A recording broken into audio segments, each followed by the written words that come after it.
Many people wish they were spirits living in heaven, but are they interested in being spiritual people while living on earth? That's the question we want to ask ourselves as believers. Are we interested in living as spiritual people while on earth? Unfortunately, religion has taught people that they will get their time, if they're not, living in the spirit today. In the future, this will be a reality. But the reality is, friends, when you become a believer, you become a new creation. 2 Corinthians 5:17. And now you are the righteousness of God. And so the battle we have is not so much waiting for the transformation to take place. It is happening. It has happened. The operation of getting a new heart has taken place once you became a believer. Ezekiel 36:26. God pours his love into our heart via the Spirit.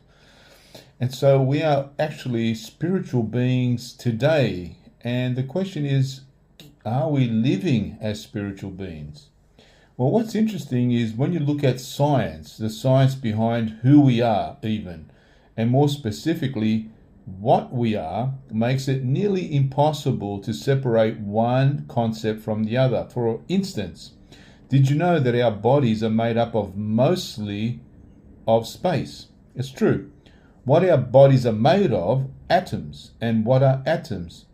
Atoms are composed of particles called protons, neutrons, and electrons, but they consist mostly of space. Atoms constitute the basic building blocks of all matter that makes up everyday objects, a desk, the air, water, even what you are made of, atoms. Since our body, or your body and my body, is made up entirely of atoms, much of which is empty space, that means, friends, your body is also made up almost entirely of space. It's no wonder people can become possessed, right, of one spirit or another.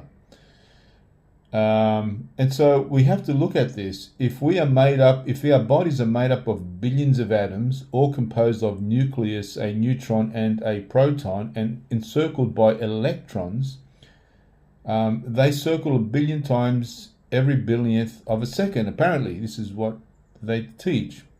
And everything we see, including our own body, is teeming with energy from these billions and billions of electrons spinning around.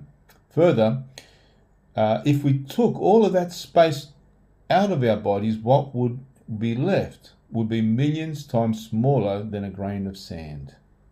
A tiny little solid mass, less than the size of a microscopic grain of sand, is the only part of your body that is actually solid mass, according to science.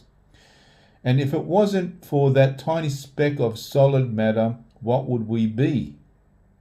Invisible, right? Now, isn't that amazing that we can't stick our fingers right through our hand, but we somehow try to imagine, now we've been asked to try to imagine that we're like 100% or almost 100% space. So what does that make us? I don't know. It's quite a miracle in one way. We have this body, yet we've never really been told that we're just space. It's like an illusion almost. And it makes me wonder why we ever were taught that the material world is so important. Like as a former my religion, JW, was always banging on about a new world order coming, and that you could live in a paradise earth. It always dealt in a physical reality, but never really composed of being the spirit person that we should be, that we were a child of God, spirit begotten. We never taught that, only for a minority.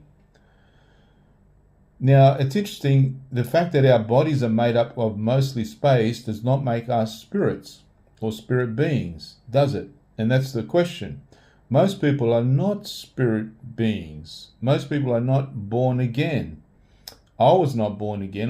Not according to the teaching, my former religion. No, I was not a born again believer at that time, because I fell under their teaching that I was a friend of God, a servant of God, more than anything.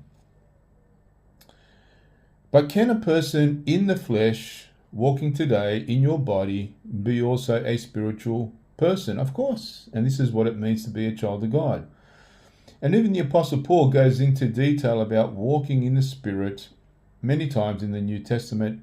But if you look at Romans chapter 8, he goes through this excellent idea or understanding, or these concepts of the flesh and of now walking in the Spirit. And you can only walk in the Spirit if you are Spirit begotten. I'm not talking about trying to educate your mind in spirit disciplines as churches teachers, as my former religion teaches. No, but actually you in the core are a new creation, born again in the Spirit. For example, in Romans 8, 5 and 6 it says, "For those who live according to the flesh set their minds," not their heart, but their minds, "on things of the flesh." Doesn't mean your body, but of the flesh, this parasite, this works of the flesh, right? "But those who live according to the Spirit, the things of the Spirit. For to be carnally minded is death, but to be spiritually minded is life and peace." New King James Version. The Bible tells us, so therefore we have this option or choice as you walk as a believer. Now we have a new heart, and so we should naturally then be drawn to that. Now, to challenge the old concepts is a big deal for us as believers. And Romans 12:2 says, "Do not conform yourselves to the standards of the world, but let God transform you inwardly by a complete change of your mind. Then you will be able to know the will of God, what is good and pleasing to Him, and is perfect." Let me get back to you later in part 2 as what are the 2 keys to be growing in the Spirit.